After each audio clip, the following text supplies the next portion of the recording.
Howdy, fellow bodies. Welcome to Dise and Bodily's Voice, an audiobooks podcast. Today, we are continuing our journey with Story's End by reading part 5 of 12. Listener discretion is advised. Enjoy. Tulsa and I chewed our super thick maple and brown sugar oatmeal in silence, each of us staring off into the void, quietly processing the events of the morning. I wasn't hungry. I couldn't wash the image of intestines sliding out of those black trash bags out of my mind, but I ate anyway, because the thought of trying to continue the day on an empty stomach was worse than the texture I'm currently experiencing.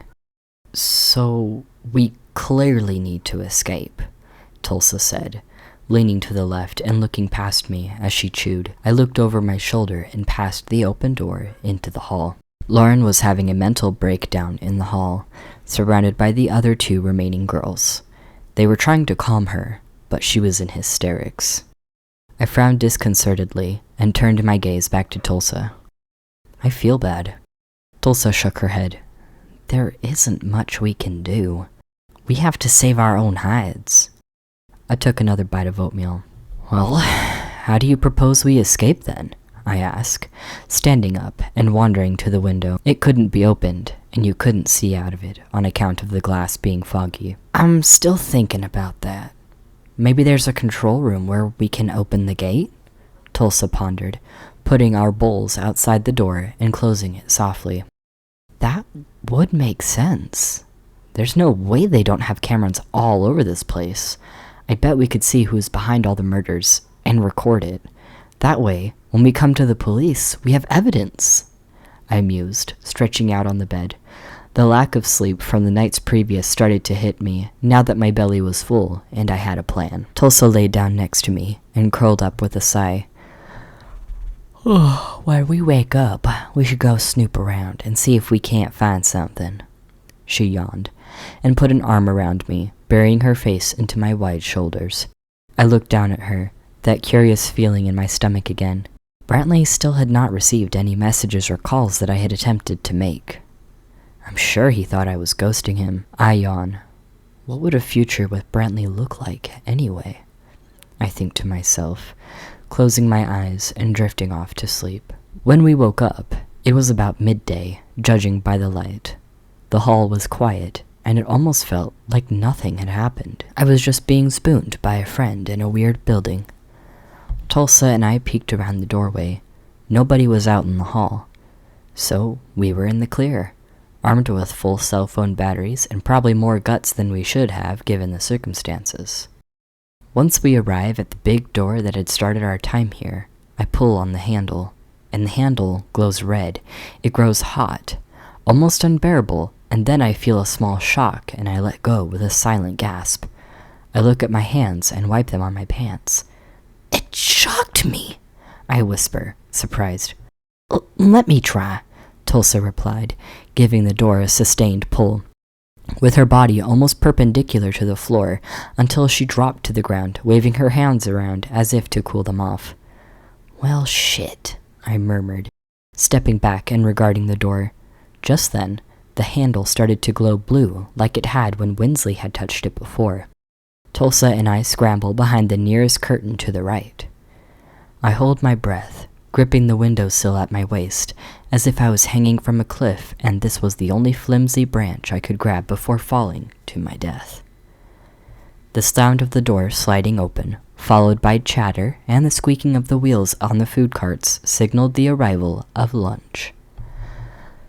Once the squeaking had retreated almost halfway down the long hall, I peeked out from behind the curtain. Though the hall was curved, I could see where the carts had stopped, and the students delivering food were in the rooms of those remaining. The sliding door had been left open, just a sliver.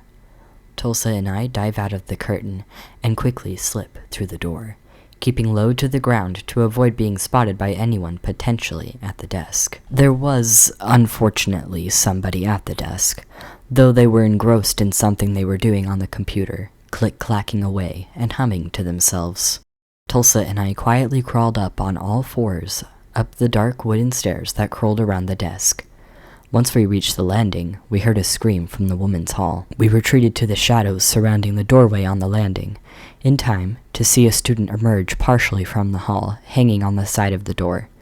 She had 3 long red scratches over her cheek, and a red mark over her brow that was bound to become a bruise in a few hours. "Hey, Katie, we have another mental break. Can you help us out here?" The person at the desk stopped typing and looked up. "The same one from before?" he guessed, grunting as he stood.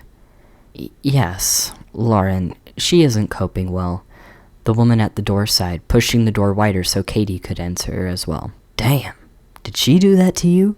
he asked, poking a finger in the direction of the woman's face. "Yeah, I'm fine, in case you were wondering," she laughed, turning around and walking beside Katie into the hall. "I was getting to it," we heard Katie say distantly. I shuffled forward out of the shadows, looking around the central area. It was clear. I peered over the banister at the computer desk. There was a map of the building that was under those small clear plastic mats that Banks had. A small, orderly stack of papers, a jar of pens, and a box of Cheez-Its were lying out. I quickly pulled out my phone and took several pictures while Tulsa kept watch. Then we retreated to the shadows once more, this time to consult the photos of the map. "They do have a tech room, it looks like. They might have surveillance things in it," Tulsa whispers, pointing to a room several doors away that looked no bigger than a closet in comparison to the enormity of the rest of the rooms in the building. "Well, let's hurry then," I reply, slipping through the doorway behind us. The hall stretched to the right, over the men's hall. There were stairs leading up, which the map indicated led to other levels and eventually to the roof. This hall curved similarly, though the windows along it were much smaller. We stalked into the hall, jumping at every creak and groan of floorboards, until we reached the room the map said was the tech room. I pressed my ear against the door, listening for any signs somebody was within. All I heard was the low buzz of fans surging. I tried the doorknob, and it turned soundlessly. The door, however, loudly squealed open. I winced and looked at Tulsa anxiously. Her face was tense, and her eyes were alight with mischief. She jerked her head in the direction of the room, then quietly led the charge. I looked down the hall, feeling like the consequences for being caught up here might be astronomical. Strange, though. Where was everyone? Every college campus I had ever visited was somehow always filled with signs of life. A cold chill breezing through the hall caused me to retreat into the computer-heated room. I stood up straight once in the room, illuminated only by screens and specks of light indicating the machines were powered on. I didn't recognize a majority of these instruments, but I knew security camera feed when I saw it. Tulsa was already leaning over the desk, watching intently. "Hey, mark where the cameras are on the map," Tulsa commanded, squinting at the screens. I obeyed, glancing between the grainy black and white video to the map on my phone, marking my best guesses in red dots. When I was done, I engrossed myself in watching the chaos ensuing in the girls' hall. There were now several students restraining Lauren in the hallway, surrounded by the other 2 girls remaining from the bus ride. Lauren was kicking, with her mouth open, as though she was screaming, though we couldn't hear from here. She seemed to be calming down. Then, the remaining women from the bus leapt onto the students. It was an all-out battle. "Holy shit!" I gasped, my eyes wide. Tulsa lifted her phone slowly to record. With the rest of the folks occupied, Lauren ripped free from their grasp and ran down the hall. We followed her movement through the different screens as she ran through the sliding door that had been left open, and, at the front door, I chew my lip anxiously as I watch.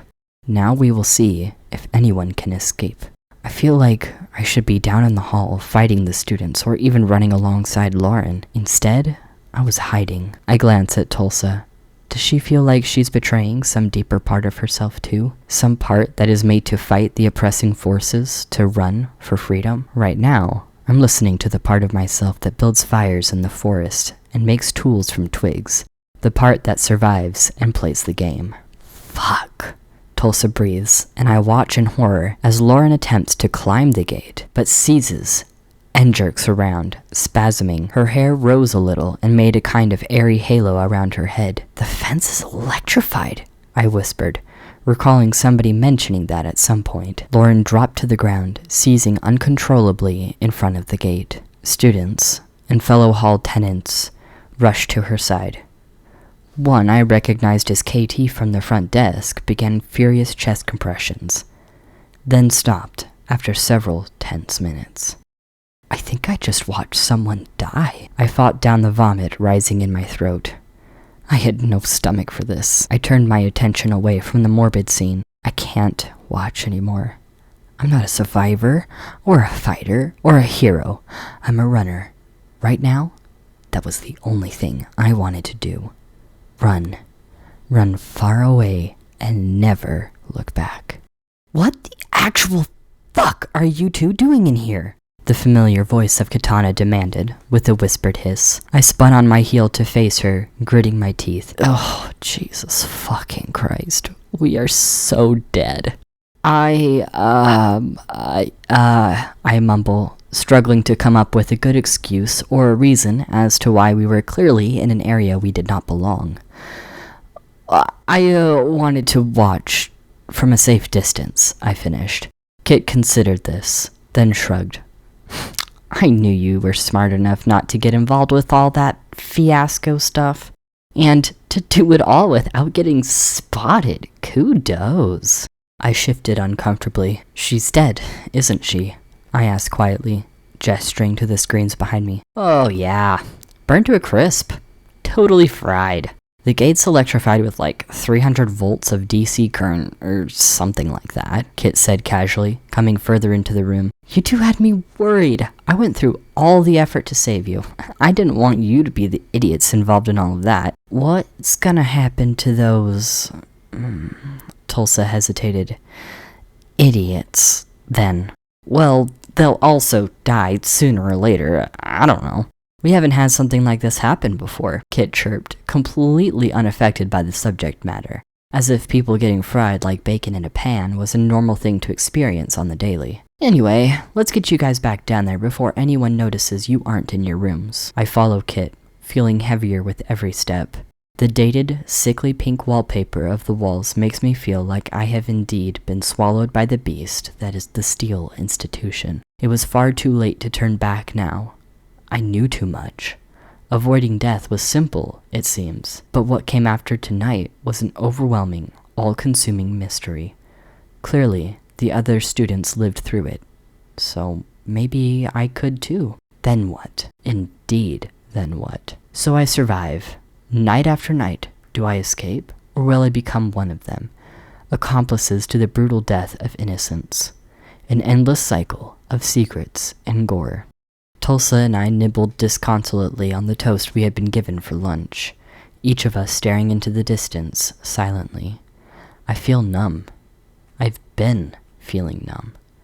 There was only one way to find out what came after all this. It was to continue living and eventually find a way out. Everyone in my life knew where I was. Once they figured out I was unreachable, surely they would send a well check or something. Police would show up, and then we would be saved. All of us. I shoved my paper plate aside, leaning backwards on my bed with a heavy sigh. Well, once we get out of here, we are going to need good therapists, I try, hoping to color our gray mood with a little humor. Tulsa gave me a half smile as she chewed on her strawberry jam smeared toast. I hope we get to that point, she mumbled, shuddering. If it's this bad now, I can't imagine what tomorrow'll be like. Thank you for listening to part 5 of Stories End. If you enjoyed what you've heard, please like, comment, and subscribe if you haven't already. And have a lovely evening.